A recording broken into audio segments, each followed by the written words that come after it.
எங்கு சென்றாலும் தமிழ்நாட்டின் கலாச்சாரம் குறித்து பேச மறப்பதில்லை என்றும், துடிப்பான தமிழ்நாட்டின் கலாச்சாரம் பண்பாட்டால் இந்தியா பெருமைப்படுவதாகவும் பிரதமர் மோடி பெருமிதம் தெரிவித்துள்ளார்.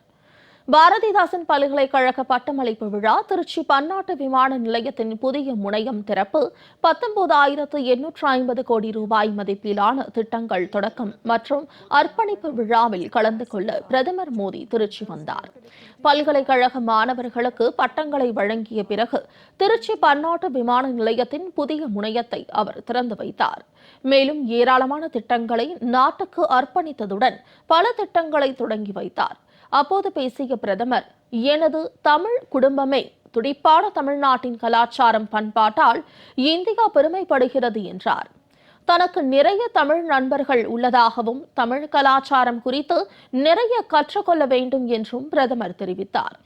உலகில் எங்கு சென்றாலும் தமிழ்நாடு குறித்து தன்னால் பேசாமல் இருக்க முடிவதில்லை என்றும் குறிப்பிட்ட அவர், நாட்டிற்கு தமிழ் பண்பாடு கொடுத்த நல்லாட்சி முறையை உத்வேகமாக கொண்டு புதிய நாடாளுமன்ற கட்டிடத்தில் புனிதமான செங்கோல் நிறுவப்பட்டுள்ளது என்றார்.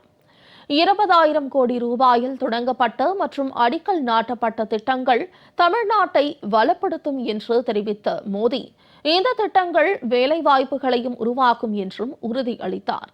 அடுத்த 25 ஆண்டு காலகட்டத்தில் இந்தியாவை வளர்ச்சி அடைந்ததாக மாற்ற வேண்டும் என்று தெரிவித்த பிரதமர், வளர்ச்சி என்பது பொருளாதாரம் மற்றும் கலாச்சாரம் இரண்டும் சேர்ந்த வளர்ச்சிதான் என்றார். இந்தியாவின் வளம் மற்றும் கலாச்சாரத்தின் பிரதிபலிப்புதான் தமிழ்நாடு என்று புகழ்ந்த பிரதமர், தமிழ்நாட்டிற்கு வரும்போதெல்லாம் புதிய சக்தியை தனக்குள் நிரப்பி செல்வதாக கூறினார். தமிழ்நாட்டில் கடந்த சில வாரங்கள் கடினமானதாக இருந்ததை அறிந்ததாக கூறிய அவர், தமிழ்நாட்டில் வெள்ளத்தால் பாதிக்கப்பட்ட மக்கள் தங்களின் உயிர் உடைமைகளை இழந்த மக்களுடன் மத்திய அரசு துணை நிற்கும் என்று கூறினார்.